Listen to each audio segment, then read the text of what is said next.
Girl finds a stranger amidst the trash, but he owned a fortune. Emily Grace was rummaging through the debris at the dump when she heard a low moan coming from behind a pile of torn bags. The 8-year-old girl stopped collecting cans and approached slowly, her heart pounding in her chest. That's when she saw an unconscious man, dressed in a dark suit that, even dirty, still looked expensive.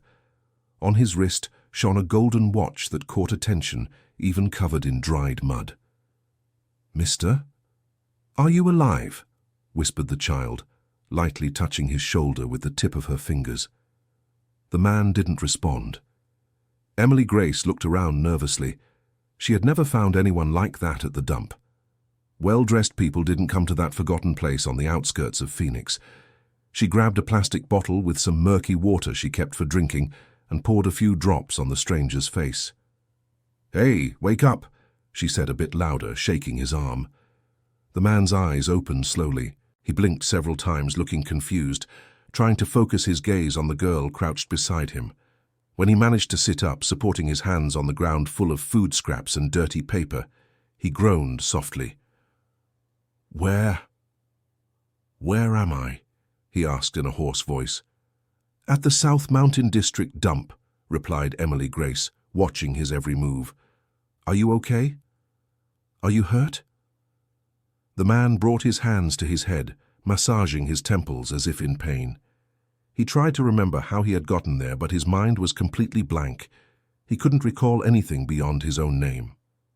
My name is David," he said slowly, as if testing whether the name was really his. "But I don't remember anything else. How did I end up here?" Emily Grace studied him suspiciously. She knew the dangers of the street well and had learned not to trust strangers easily.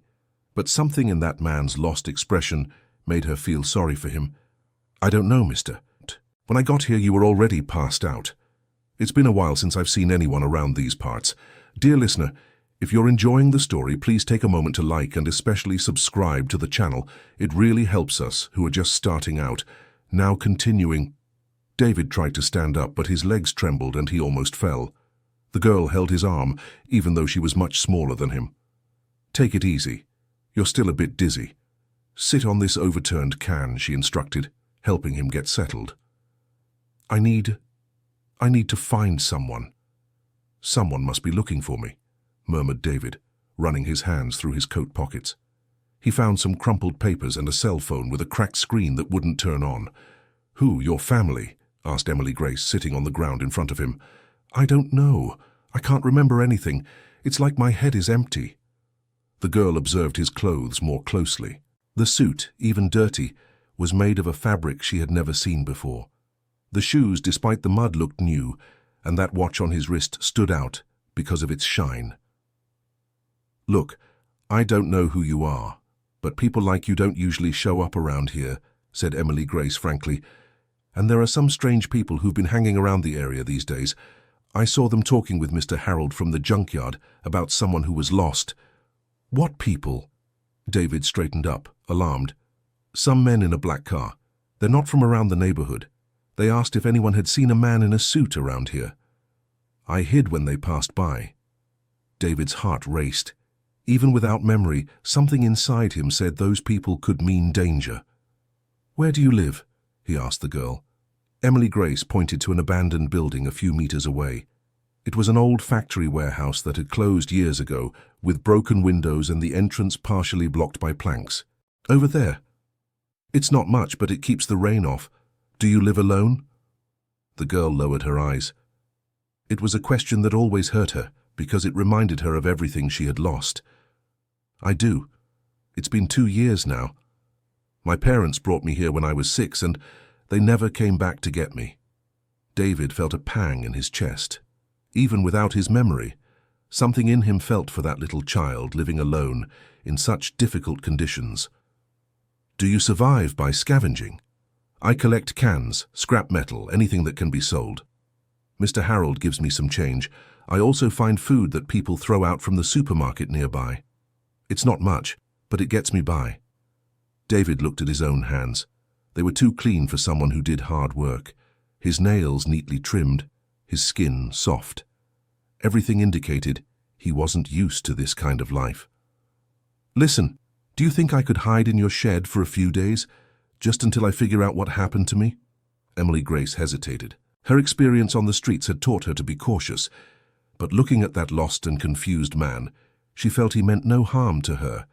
"You can stay, but you can't make noise or draw attention. I don't want any trouble with anyone." "Thank you. I'll find a way to repay your help." "No need.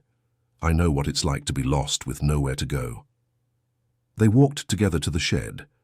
Emily Grace showed him the space she had turned into her makeshift home. Some old blankets spread on the floor, empty cans she used to store water, and a small pile of donated clothes she had gathered over the months. "You can lie down there," she said, pointing to a corner where she had set aside some clean rags. "There's water in that can, but it's better to save it. I can only get more tomorrow morning." David lay down and closed his eyes, trying to force his memory to work. A few fleeting images appeared in his mind, but vanished before he could understand them. A brown-haired woman smiling, a small child running in a garden, the luxurious interior of a car. Meanwhile, Emily Grace watched him sleep. During the night, she noticed he talked to himself, names she didn't know. Jennifer, Olivia, Mom. Sometimes he cried softly, as if living through a nightmare. The girl stayed awake most of the night, keeping watch. She knew the dangers of the night well and wanted to make sure no one discovered the man's presence there. When the sun rose, David woke up disoriented. For a few seconds, he didn't know where he was, until he saw Emily Grace sitting near the entrance, eating a slightly stale piece of bread. "Good morning," she said, offering him half the bread. "I found this in the baker's trash yesterday. It's a bit old, but it's edible." David accepted it even though he felt nauseous at the thought of eating food from the trash. But he was hungry and in no position to be picky. "I had some strange dreams last night," he commented. "Or maybe they're memories, I can't tell." "What did you dream about?" "A beautiful woman, a small child, a big house, but everything was very confused, like I was looking through foggy glass." Emily Grace finished eating and stood up. "I'm going to walk around the city. I want to see if I can find out more about you, but you stay here hidden, okay? Can I come along? Maybe seeing some places will help me remember." "Too risky. What if those men in the black car see you?" David considered the possibility. She was right, but the anguish of not knowing who he was or where he came from was becoming unbearable. "Please, I need to find out who I am. Staying here doing nothing is driving me crazy." The girl studied him for a few seconds. She could see the desperation in his eyes. "All right, but you'll have to dirty those clothes and mess up your hair. All neat and tidy like that. Anyone will notice you're not from around here." Emily Grace helped him change his appearance. She rubbed dirt on his suit, messed up his hair, and had him remove the expensive watch. "Now you look more like one of us," she said, pleased with the result. They left the warehouse together. Emily Grace knew the neighborhood streets well and chose a route that avoided the main roads. First, they went to Mr. Harold's junkyard. "Good morning, Mr. Harold," the girl greeted. "I brought some cans here." The gray-haired man looked suspiciously at David. "Who's this?" "Emily Grace. I don't know him." "He's an acquaintance. He's helping me collect materials today." Mr. Harold weighed the cans and gave a few coins to the girl. While she counted the money, David observed the place. Something about that environment seemed familiar to him, but he couldn't pinpoint what. "Mr. Harold, did those men in the black car come by here again?" asked Emily Grace. "They came by yesterday afternoon. They're spreading a photo of a man around. They say he's missing and there's a reward for information." David and Emily Grace exchanged worried glances. "Did you happen to see the photo?" the girl insisted. "Yes, I did. A guy in a suit, all neat and tidy. I don't remember the face very well, but he had a gold watch on his wrist." David's blood ran cold. He was sure they were talking about him, but why would they be offering a reward? Could it be his family looking for him, or was there something more sinister behind it? They said goodbye to Mr. Harold and continued walking. Emily Grace took David to the city center, where there was more activity and they could go unnoticed. "Let's go to the municipal market," the girl suggested. "It's crowded there. If you know anyone in the city, we might run into them." The market was full of stalls and customers. The smell of fruits, spices, and fresh fish filled the air. David walked attentively, hoping something would trigger a memory. They passed by a stall of an older woman selling flowers. The woman was arranging a bouquet of red roses when she looked at David and stopped what she was doing. "My goodness, aren't you David?" she asked in surprise. Emily Grace discreetly held his arm, ready to flee if necessary. I am David, but I don't remember you," he replied honestly. "Of course you don't remember me. I'm just Mrs. Dorothy from the flower shop, but you used to come here every week to buy flowers. Always the most expensive ones, the imported roses. You said they were for a very special person." "For whom?" asked David, hopeful. "You never said, but you were always very caring when choosing. You'd spend about 10 minutes deciding between colors, wanting them to be perfect. It's been about 3 months since you last came by." "3 months?" repeated David, trying to process the information. "Yes, I remember well because it was right after that newspaper mess. There was an article about you losing everything, right? They said you had disappeared." Emily Grace pulled David by the arm before he could ask more questions. "We have to go," she whispered. "Mrs. Dorothy is a gossip. If she says she saw you here, soon everyone will know." They quickly moved away from the stall. David was visibly shaken by the information he had received. "I lost everything. What does that mean?" he murmured as they walked. "Let's go back to the warehouse. We can talk better there," suggested Emily Grace. On the way back, they stopped at an old newspaper stand. The owner was organizing magazines when David saw some old editions piled on the ground. "Can I take a look at these old newspapers?" he asked. The newspaper vendor gestured that he could take them. David searched through the piles until he found an edition from 3 months ago. On the cover, a headline caught his attention. "Businessman David Thompson disappears after $1 million bankruptcy." His hands trembled as he held the newspaper. There was a photo of you, dressed in a suit similar to the one you were wearing when Emily Grace found you. The article talked about the collapse of your construction company and your mysterious disappearance after losing everything. "It's you," said Emily Grace, looking over his shoulder. "Were you rich?" "According to what's written here, I was, but I don't remember any of it." David read the entire article. It talked about bad investments, huge debts, and the loss of all his assets. It mentioned a wife and a young daughter who were left helpless after his disappearance. "I have a family," he murmured, feeling a lump in his throat. "A young daughter." "How can you not remember your own daughter?" asked Emily Grace, incredulous. "I don't know. I can't remember anything before waking up in that dump." They bought the newspaper with the few coins Emily Grace had and returned to the warehouse. The whole way back, David tried to understand how he had ended up in that situation. The information in the newspaper raised more questions than answers. Back at the hideout, Emily Grace read the article aloud to David, who listened in silence. Each word seemed to open a wound he didn't know existed. "It says here that your company went bankrupt because you made investments that were too risky. You lost important contracts and were left with a huge debt," the girl reported. "And my family? What happened to them?" "It says your wife, Jennifer, was left alone to care for your daughter, Olivia. They lost their house and had to go live with her family." The names sounded familiar to David.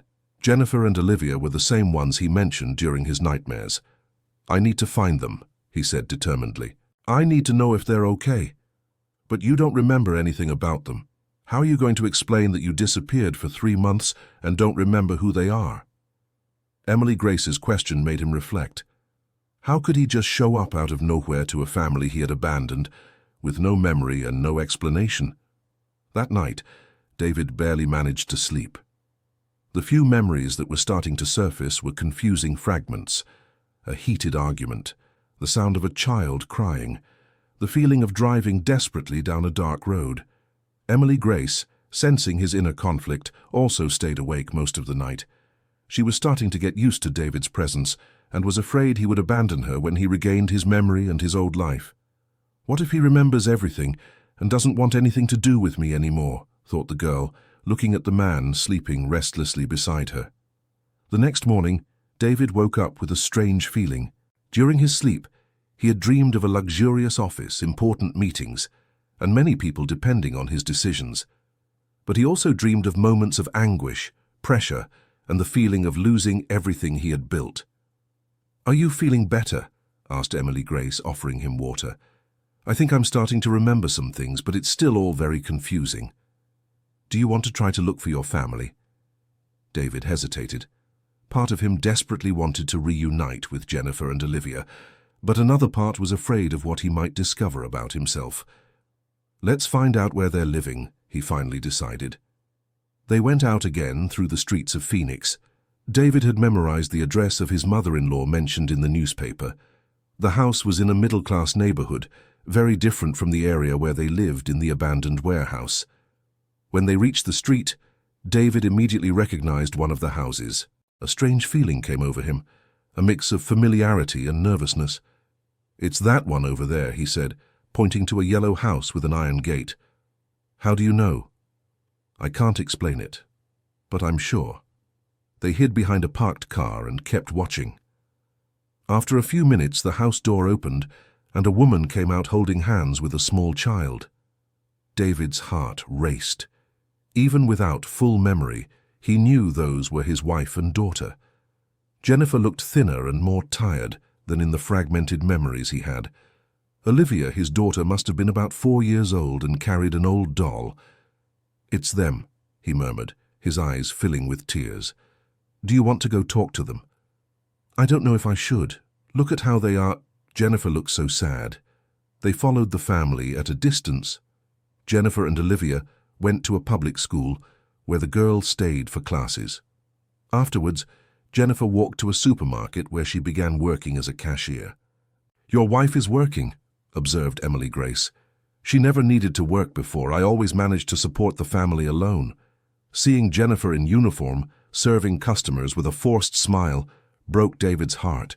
Even without complete memories, he felt he had failed them. Dear listener, if you're enjoying the story, take a moment to like and especially subscribe to the channel. It really helps us who are just starting out, now continuing. They spent the entire day observing the family's routine. Jennifer worked at the supermarket until mid-afternoon, then picked up Olivia from school, and they returned to her mother-in-law's house. There was no luxury, no joy, just the daily struggle to survive. "She's suffering because of me," said David, his voice choked. "You don't remember why you disappeared. You must have had a reason. What reason justifies abandoning a wife and a young daughter?" Emily Grace didn't know how to respond. In her experience, adults abandoned children for reasons she could never understand. In the late afternoon, they returned to the warehouse. David was visibly shaken, and Emily Grace tried to comfort him the best way she knew how. "Do you want dinner? I got some tomatoes and bread at the market," the girl offered. "I'm not hungry." "You have to eat. Going without food won't solve anything." David ended up eating a little, more to not worry Emily Grace than out of his own desire. The girl had been as caring with him as he imagined he should be with his own daughter. "Why are you being so good to me?" he asked suddenly. "What do you mean? You found me at the dump. You could have ignored me.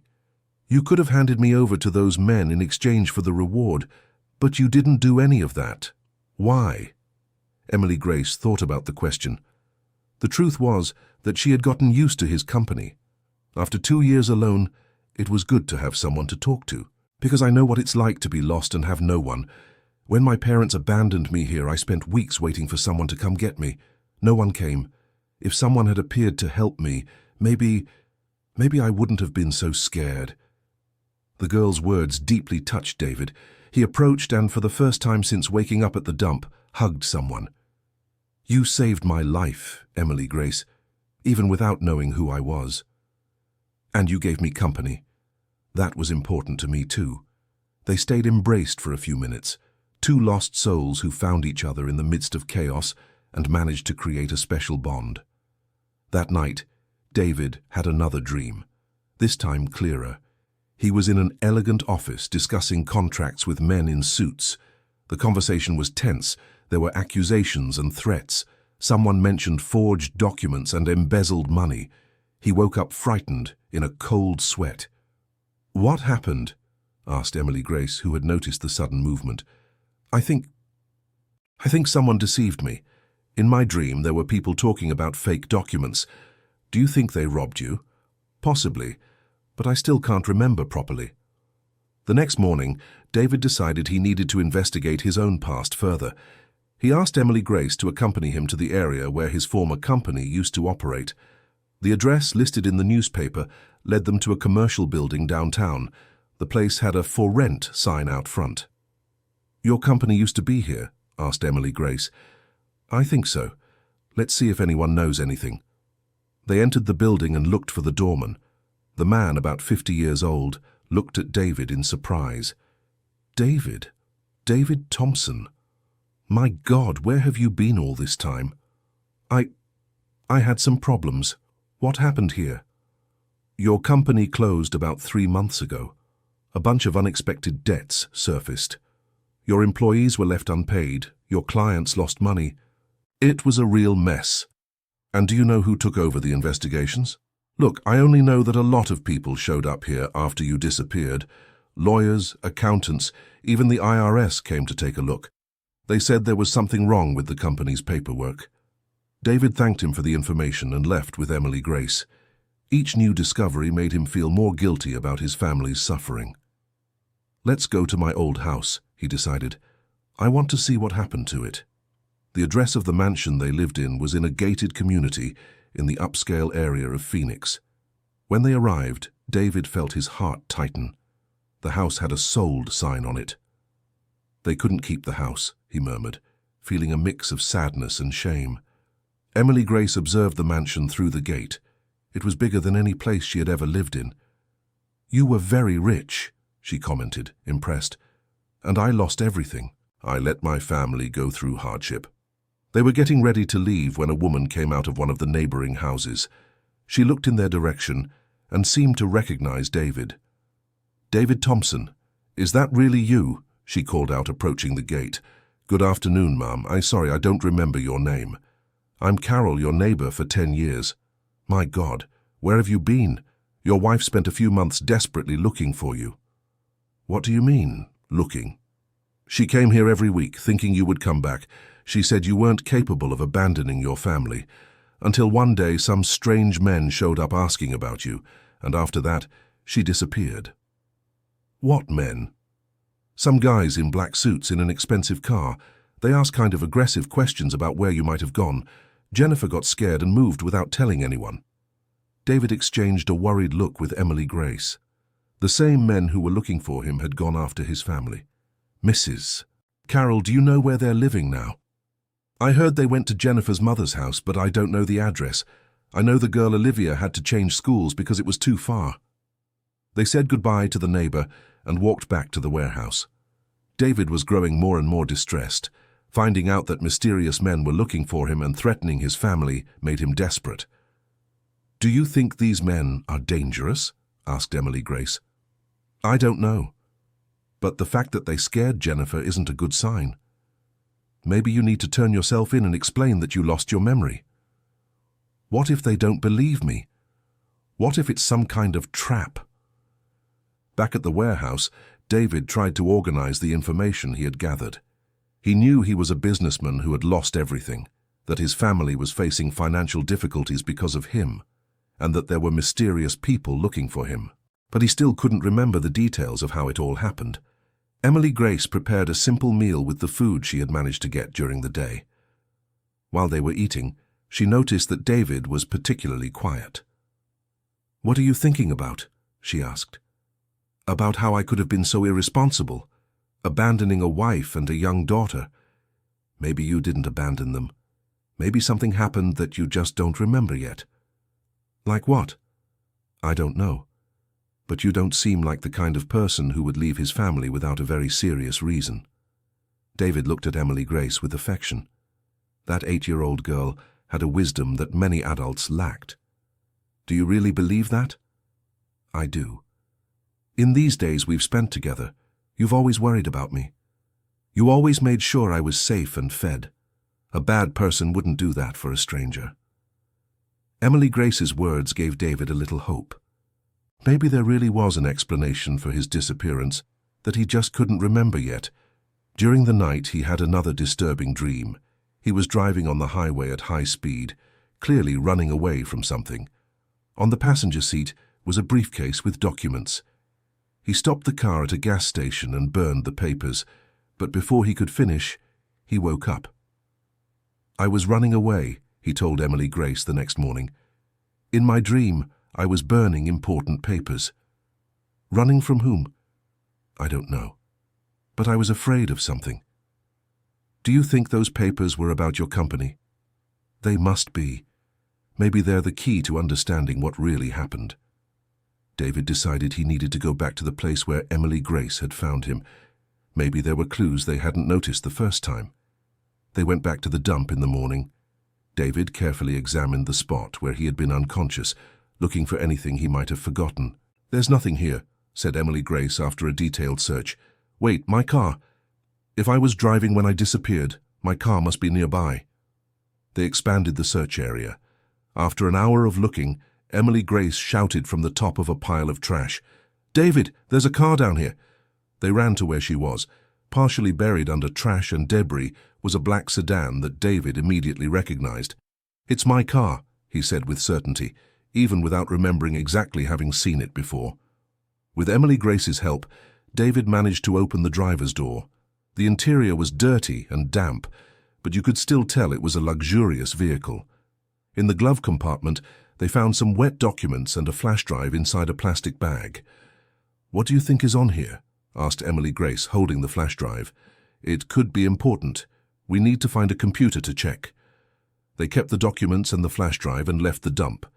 David knew he would need help accessing the digital content, but he couldn't risk going to a public place. "I know someone who can help," said Emily Grace. "There's a boy in the neighborhood who works with computers. Tyler. Can we trust him? He's cool. He's helped me before when I needed it." They went to look for Tyler, a teenager of about 15 who lived with his grandmother in a simple house in the neighborhood.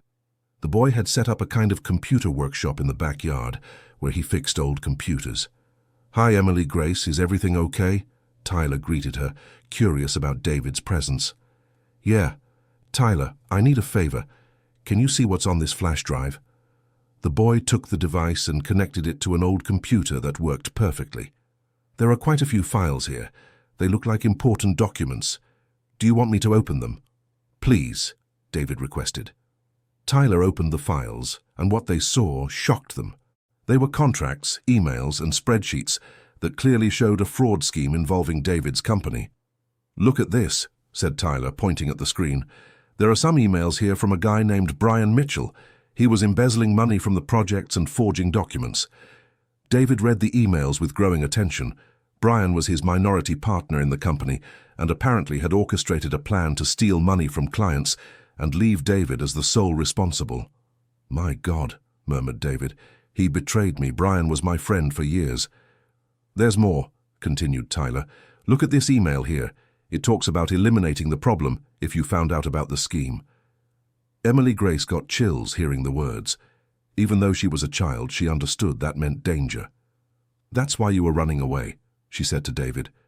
"You found out your partner betrayed you and got scared." The memories started coming back more clearly. David now remembered finding evidence of Brian's betrayal over a weekend. He had copied all the files and planned to report the partner on Monday, but Brian found out and started threatening him. That's when David decided to run away with the evidence, fearing for his own life and his family's safety. "I remember now," he said emotionally. "Brian said that if I reported him, he would harm Jennifer and Olivia. That's why I ran, to protect them." "And then you crashed the car and lost your memory?" asked Emily Grace. "That must be it. I must have been driving desperately, not paying attention to the road." Tyler printed all the important documents from the flash drive. Now they had concrete evidence of David's innocence and Brian's guilt. "With this evidence, you can clear your name," said the teenager. "And get your company back," added Emily Grace hopefully. But David was still worried about one important detail. "What if Brian finds out I'm alive? He could still harm my family." "Then we need to be smart," suggested Emily Grace. "Let's go directly to your family and hand over the evidence to the authorities at the same time." David considered the suggestion. It made sense. But there was still the problem of how to explain to Jennifer and Olivia where he had been for 3 months. Let's do it tomorrow, he decided. Today, I'll try to organize the memories that are coming back better. They said goodbye to Tyler and went back to the warehouse. On the way, David was visibly more relieved. He finally understood what had happened and knew he wasn't the villain of the story. Emily Grace, when I get my life back, I want you to come live with me and my family, he said suddenly. The girl stopped walking, surprised. What do you mean? You saved my life. You took care of me when I needed it most. I'm not going to abandon you here. But will your wife accept it? Jennifer is a good person. I'm sure she'll understand. Emily Grace felt her eyes fill with tears. It had been a long time since she felt hope of having a real family. Do you promise you won't abandon me when you remember everything? I promise. You're important to me now. We're going to be a family. They arrived at the warehouse more united than ever. David finally had a plan to get his life back, and Emily Grace had hope for a better future. That night, David managed to sleep peacefully for the first time in days.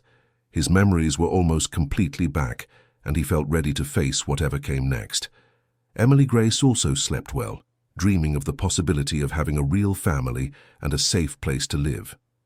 The next morning, they prepared for the big meeting. David had decided to go directly to his mother-in-law's house to talk to Jennifer and Olivia. "Are you nervous?" asked Emily Grace as they walked. "Very. I don't know how they'll react.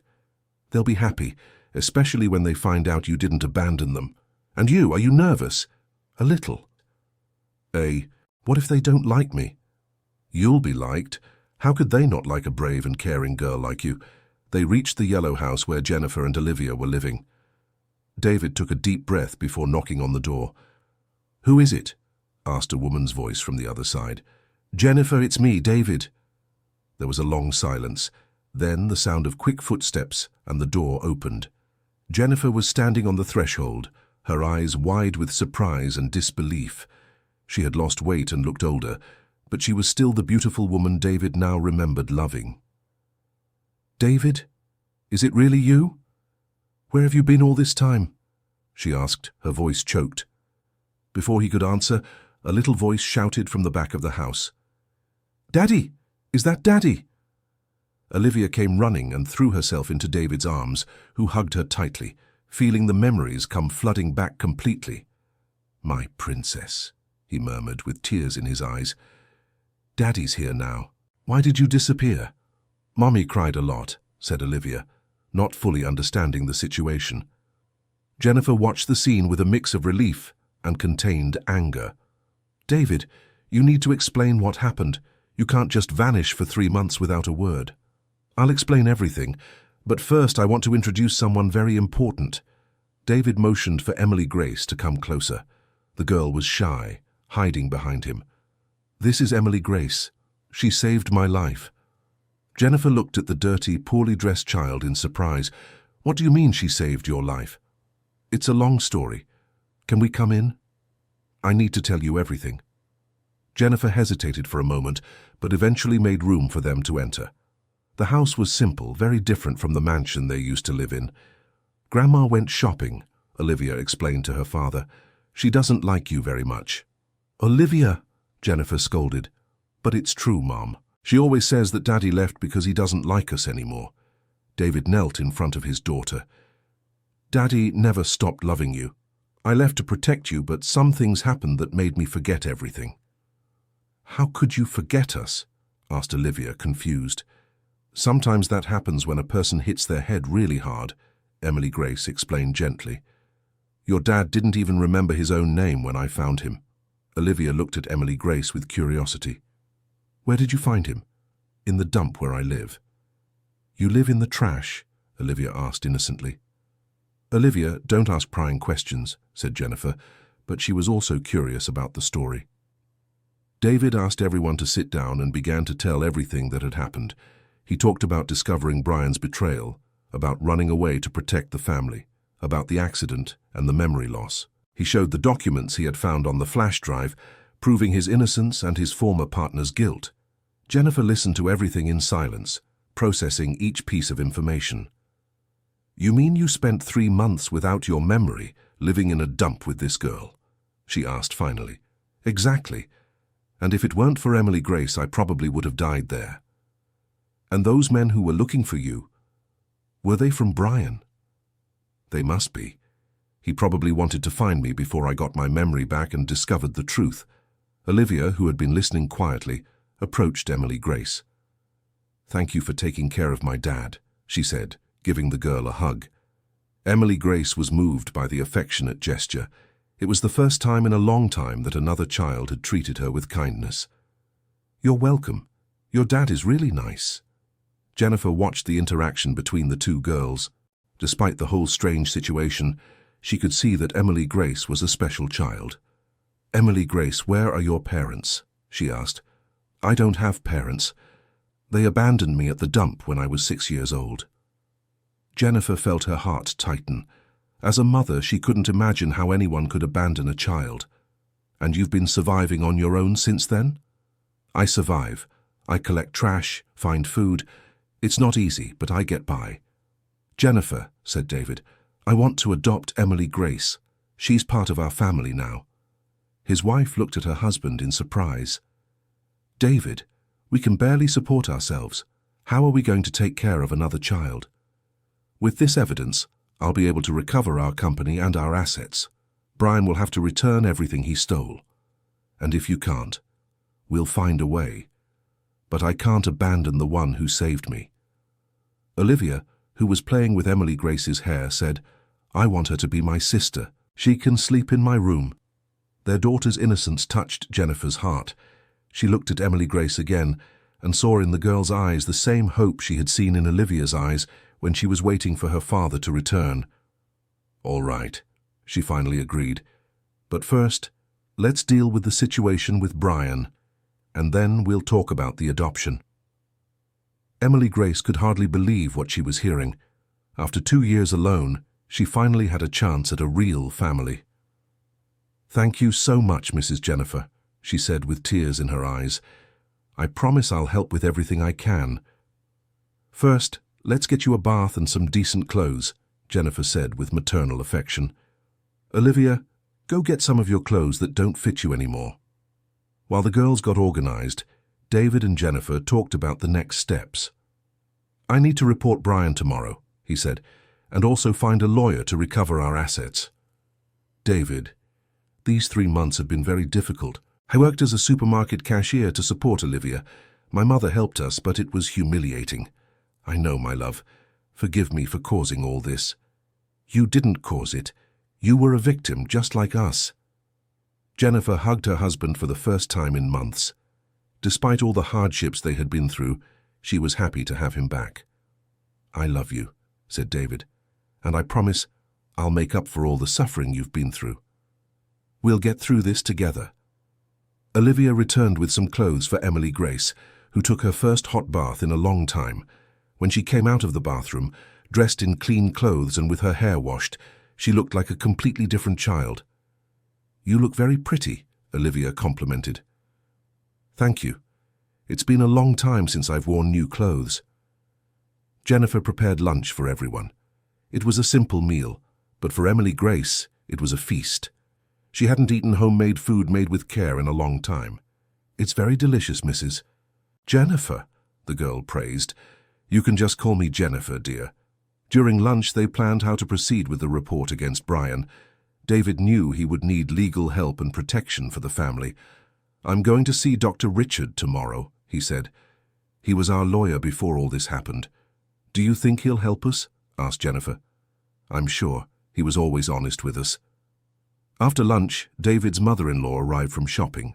Mrs. Margaret was a woman in her 60s with greying hair and a stern expression. What are you doing here? She asked when she saw David. Mom, he's back. David lost his memory and was missing for 3 months, explained Jennifer. What a poorly told story. A man who abandons his family doesn't just come back out of nowhere. Mrs. Margaret, I can explain everything, David said respectfully. I don't want to hear any explanation. You made my daughter suffer a lot. Olivia approached her grandmother. Grandma, Daddy brought a friend.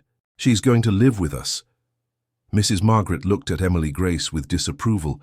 "Who is this girl? Where are her parents?" "She helped me when I was lost. She has no family," explained David. "And you want to bring another child home? Isn't it enough that you all eat the bread I buy?" "Mom," scolded Jennifer. "It's the truth. You showed up here with nowhere to live. I opened my home. Now you want to bring more people?" Emily Grace was visibly embarrassed by the woman's hostility. "I can leave if you want," she said quietly. "You're not going anywhere," said Olivia, holding her hand. "You're my sister now." David stood up, determined to defend Emily Grace. "Mrs. Margaret, with all due respect, this girl saved my life. I won't abandon her now." "And where will you live? There's no room for anyone else here." "We'll be leaving soon. I'm going to recover our assets and rent a new house." "You've always been good at making promises," replied the mother-in-law sarcastically. The tension in the room was rising when Olivia started crying. "I don't want Grandma to be mean to Emily Grace," she sobbed. Jennifer picked up her daughter to comfort her. "Mom, the child isn't to blame for anything. At least let her sleep here tonight." Mrs. Margaret sighed, defeated by her granddaughter. "Fine, but just for tonight." Emily Grace approached David. "I can go back to the warehouse. I don't want to cause trouble." "You're not going back to that place. Tomorrow we'll sort everything out." That afternoon, David went out to look for Dr. Richard. The lawyer's office was downtown, in an elegant building David remembered well. When he got there, the secretary looked at him in surprise. "Mr. David, my God, where have you been?" Dr. Richard was very worried. "Can I speak with him? It's urgent." Within minutes, David was in the lawyer's office. Dr. Richard was a man of about 50, bald and wearing glasses, who had always been loyal to David's interests. "David, you gave us such a scare." "We spent months looking for you," said the lawyer, hugging his client. "Dr. Richard, I have proof that Brian betrayed me. He forged documents and embezzled money." David showed all the papers he had found on the flash drive. The lawyer analyzed each document carefully. "My God, David, this is gold. With this evidence, we can not only clear your name, but sue Brian for fraud and misappropriation." "And our assets? Can I recover them?" "Absolutely. I'll file a lawsuit immediately." "Where have you been all this time?" David told him about the memory loss and the 3 months living in the dump. The lawyer was shocked by the story.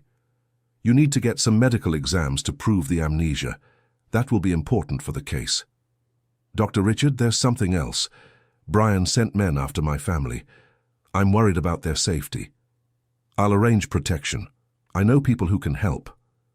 David left the office feeling more relieved. Finally, he had a concrete plan to get his life back and protect his family. When he returned to Mrs. Margaret's house, he found Emily Grace and Olivia playing in the backyard. The two girls had already formed a special bond. "Daddy!" shouted Olivia, running to hug him. "Emily Grace taught me a new game." "What game?" "It's a game she invented to not feel sad when she was alone," Olivia explained innocently. David was moved, thinking about how strong Emily Grace had been during all those months alone. "And how did it go with the lawyer?" asked Jennifer. "Very well. He's starting the process tomorrow. In a few weeks, we'll have our lives back." "And Emily Grace?" "Dr. Richard said the adoption won't be a problem, especially considering she has no family." That night, the four of them shared Olivia's small room. Emily Grace slept on the floor, but she was happy to be in a real house, with people who cared about her. David and Jennifer whispered late into the night, planning their future and promising never to separate again. The next morning, David went with Dr. Richard to file the complaint against Brian. The documents from the flash drive were submitted as evidence. "We'll request preventive detention," said the lawyer. "With this evidence, it's almost certain to be approved." Meanwhile, Jennifer took Emily Grace and Olivia shopping. She wanted to buy new clothes for the girl, who was only wearing borrowed clothes from Olivia. In the store, Emily Grace was dazzled by so many choices. She had never chosen new clothes in her life. "You can take whatever you want," Jennifer said affectionately, "but it must be very expensive." "Don't worry about that. You're part of our family now." Olivia helped Emily Grace pick out clothes, excited about her new sister. "This one looks pretty on you," she said, showing a blue dress. When they returned home, Mrs. Margaret was more receptive to Emily Grace. She had observed how the girl treated Olivia with affection, and it touched her. "Do you know how to cook, girl?" she asked. "A little, I taught myself. Then you can help me make lunch." It was the first time David's mother-in-law had shown acceptance toward the girl. Jennifer smiled, seeing things were falling into place. During lunch, Dr. Richard called with good news. "David, the arrest warrant for Brian has been issued. He was arrested an hour ago." "And our assets?" "The judge ordered all his accounts frozen. The stolen money will be returned. In a few days you'll have access to your funds again." The whole family celebrated. Justice was finally being served. "Does that mean we can have our house back?" asked Olivia. "A new house, Princess, where we'll all live together," David replied, looking affectionately at Emily Grace. "Even Emily Grace? Of course, she's your sister now." Olivia hugged Emily Grace tightly. "I knew everything would work out." In the following days, the situation quickly returned to normal. With Brian arrested and the evidence presented, the process of returning the assets was accelerated. David regained access to the bank accounts that had been unjustly blocked. The money was there, untouched. "I can start the company again," he told Jennifer, "but this time I'll be more careful in choosing partners." "Maybe it's better to start smaller," she suggested, "without so much ambition." "You're right. I want to have time for you all too." They rented a house in a quiet neighborhood with 4 bedrooms. Olivia and Emily Grace would share a room at the request of both girls. "We want to stay together," said Olivia. "That way, I can teach everything I know to my new sister." The adoption process for Emily Grace was initiated. Since she had no living parents or legal guardians, it was relatively simple. "In a few months, she'll officially be our daughter," explained Dr. Richard. Emily Grace could hardly believe this was really happening. After years of living alone, she would finally have a real family. The adjustment wasn't easy for her. She had grown up being independent and sometimes struggled to accept care. "You don't have to apologize for everything," Jennifer said gently. "This is your home now." Little by little, Emily Grace grew accustomed to her new life. Jennifer enrolled her in the same school as Olivia so the girls could be together. "It's going to be strange to study again," Emily Grace confessed. "It's been a long time since I've been to school." "You'll adapt," David encouraged. "You're very smart." At school, Emily Grace had to face the curiosity of other students about her story. Some children asked intrusive questions, but Olivia always defended her. "She's my sister, and she's very brave," Olivia said proudly. The teachers were impressed by Emily Grace's dedication to her studies. Even though she had missed several years of formal education, she learned very quickly. At home, the family dynamic was settling in. Emily Grace helped Jennifer with household chores, Olivia taught the games she knew, and David made time to talk individually with each of the girls. "Are you happy here?" he asked Emily Grace one afternoon. "Very happy. Sometimes I'm afraid I'll wake up and find out it was all just a dream." "It wasn't a dream. You're part of our family forever." "David, can I ask you a question?" "Of course." "Do you regret bringing me here? I know I'm causing expenses and changes in your lives." David stopped what he was doing and looked seriously at the girl. "Emily Grace, you saved my life. Not just physically, but in every way. You taught me about generosity, courage, and kindness. Our family is more complete with you." David's words deeply moved Emily Grace. For the first time in her life, she felt she truly belonged somewhere. Months passed. David's company was operating again, but on a smaller scale. He had learned to value family time more. Brian was sentenced to several years in prison and had to return all the money he had embezzled. Additionally, David received substantial compensation for the damages caused. "What do you want to do with this extra money?" Jennifer asked. "I have an idea," said David. "How about we create a foundation to help abandoned children?" The idea excited the whole family. "Emily Grace could help since she knows what it's like to live in that situation," Olivia suggested. "That's a great idea," Emily Grace agreed. "There are many children at the dump where I lived who need help." They created the Family for Everyone project, which offered temporary shelter, education, and medical assistance to street children. Emily Grace became a kind of ambassador for the project. Her story inspired other children to believe that a better future was possible. She has a special gift for talking with these children, Jennifer observed. They trust her because they know she understands what they've been through. The project grew quickly. In a short time, they had managed to get dozens of children off the streets and found adoptive families for many of them. "You're doing amazing work," said Dr. Richard, who had become one of the project's supporters. One day, Emily Grace asked to visit the warehouse where she had lived.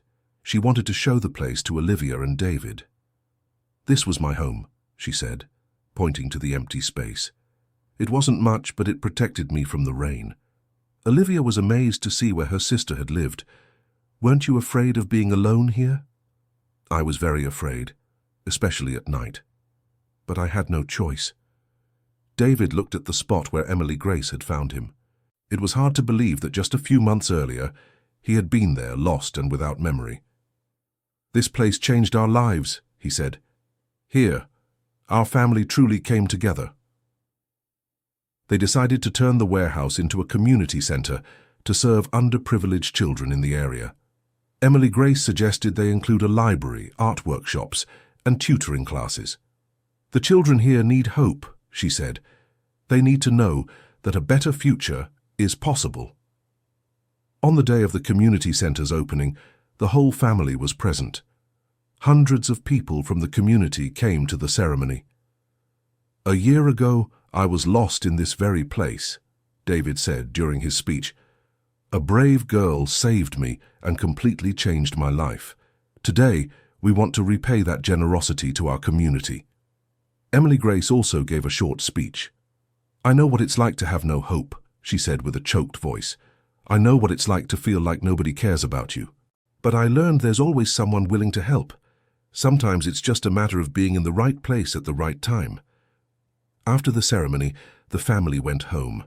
Olivia was excited about all the day's events. "When I grow up, I want to work with you helping children," she said. "I'm sure you'll be very good at it," replied Emily Grace.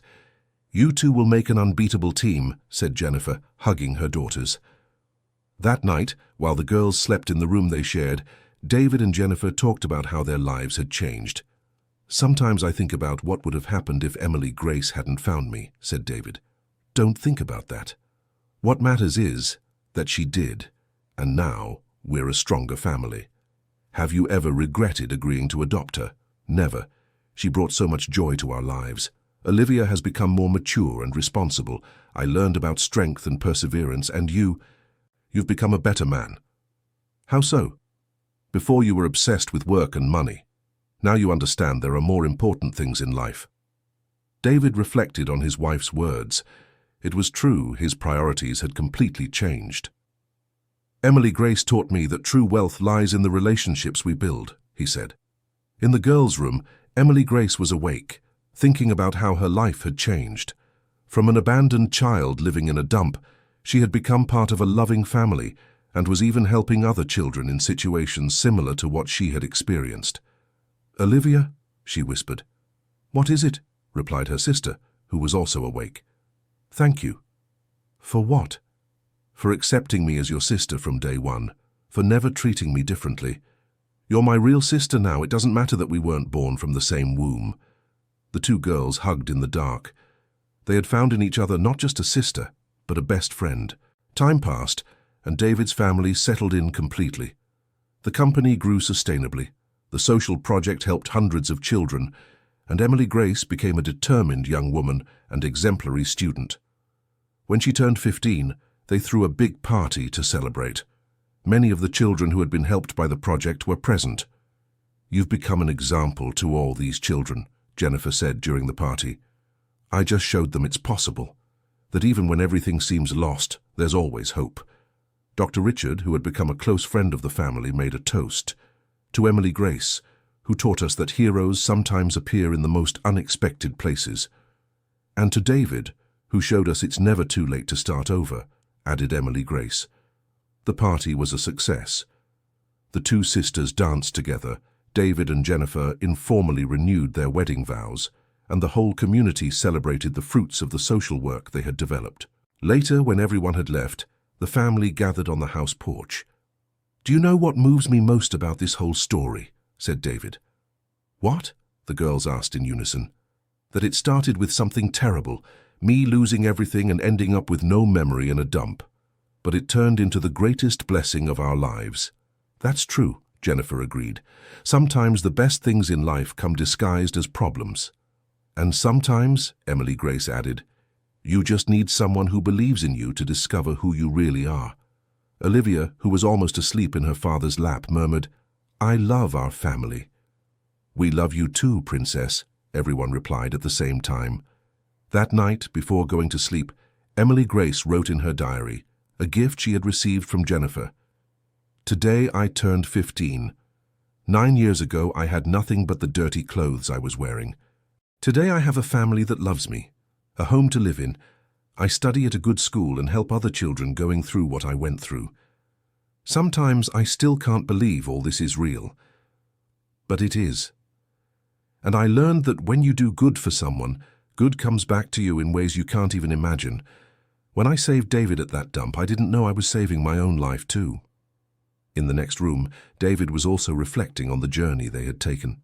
He vaguely remembered that desperate man who had run away 3 years earlier, thinking he was protecting the family by distancing himself.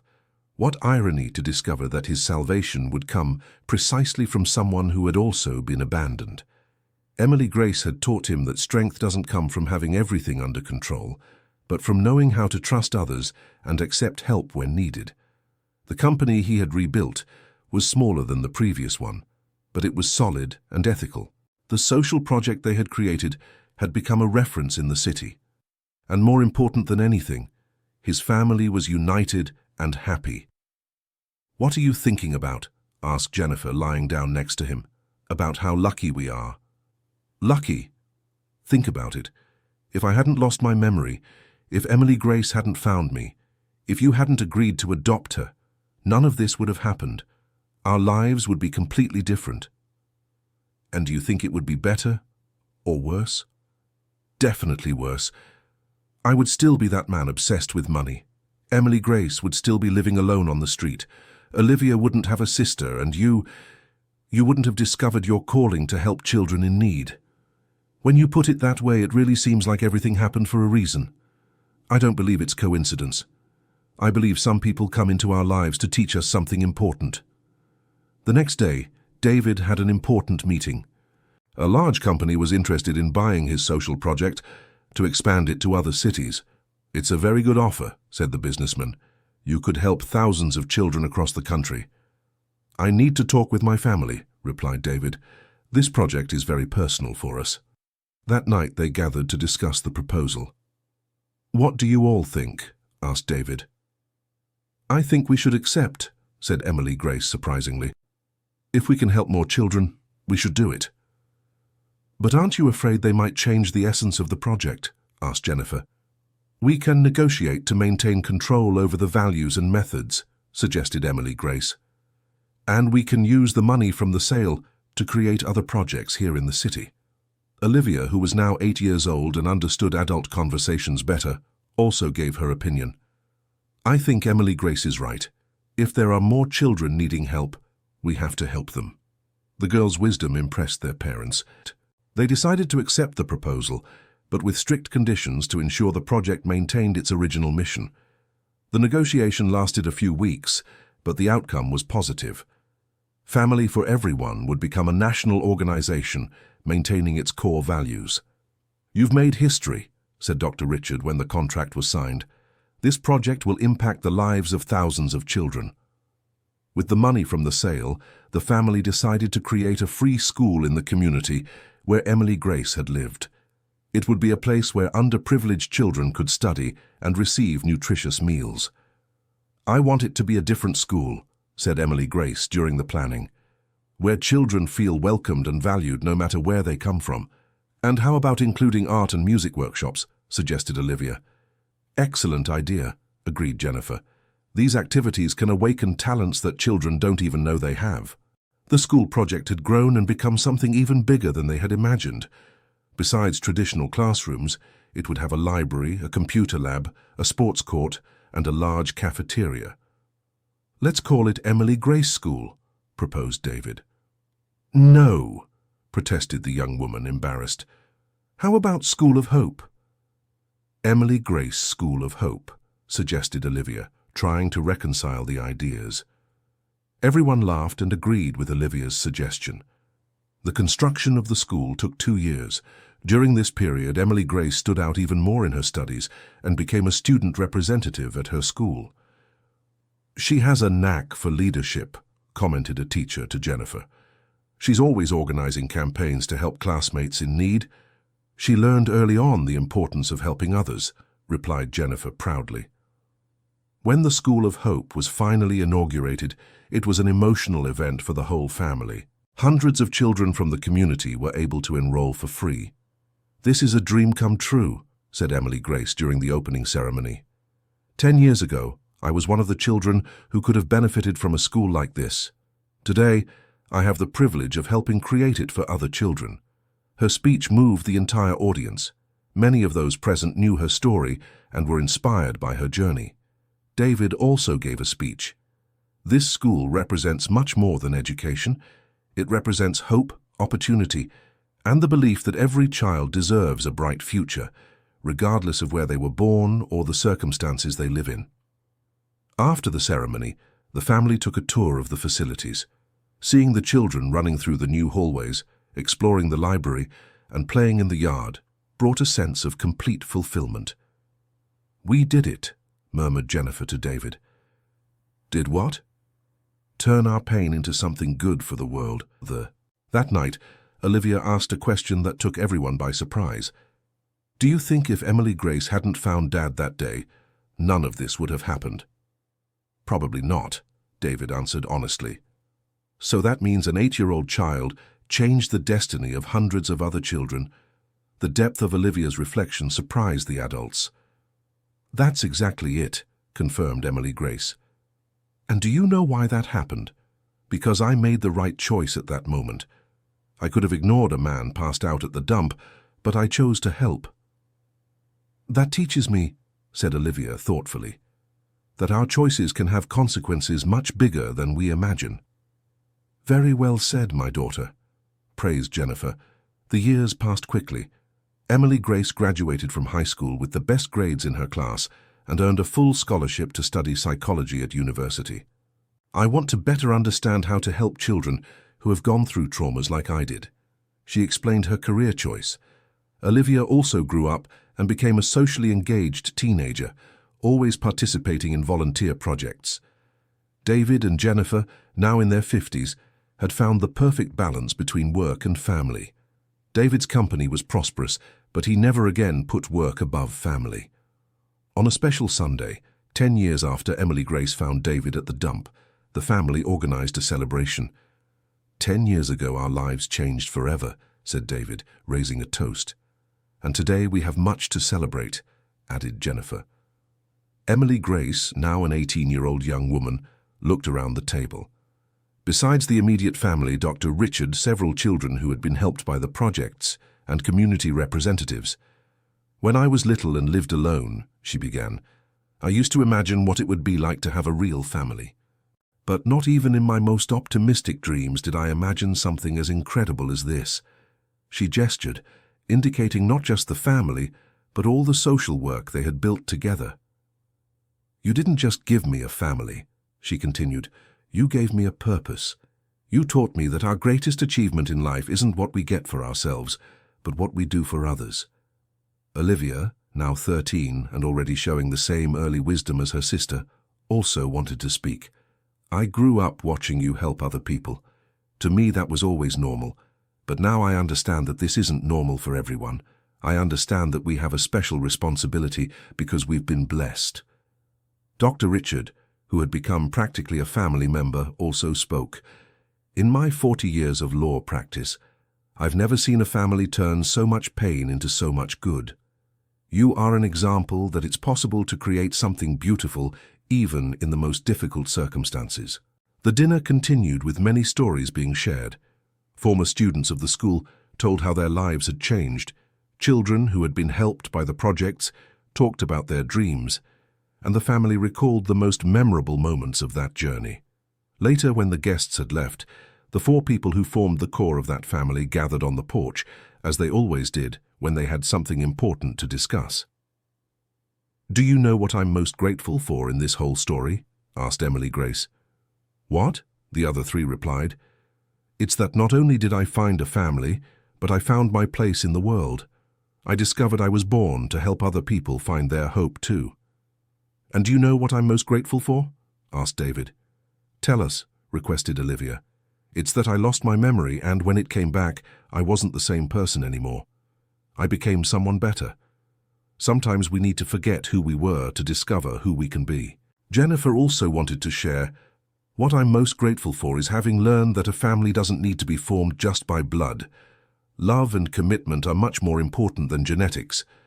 Olivia, being the youngest, spoke last. "What I'm most grateful for is growing up in a family that taught me I can always make a difference, no matter what my age is." They stayed silent for a few minutes, each reflecting on the journey that had brought them there. "Do you think our story will have a happy ending forever?" asked Olivia, still with the innocence of someone who believes in fairy tales. "There are no forever endings," replied Emily Grace with the wisdom of someone who grew up facing difficulties. "There are only new beginnings, and as long as we're willing to start over whenever necessary, there will always be hope." "Very wise," agreed David, "and as long as we're together, we can face any challenge that comes our way." "Because we're more than a family," added Jennifer. "We're a team." That night, each family member went to sleep with a heart full of gratitude, not just for what they had achieved, but mainly for what they had become through this journey. Emily Grace, before sleeping, looked out the window of the room she shared with Olivia. She could see the city lights in the distance, and somewhere out there she knew there were other children living on the streets, going through what she had been through. "Tomorrow I'll help another one," she promised herself, as she did every night. In the parents' room, David hugged Jennifer before sleeping. "Thank you for accepting Emily Grace into our family," he said.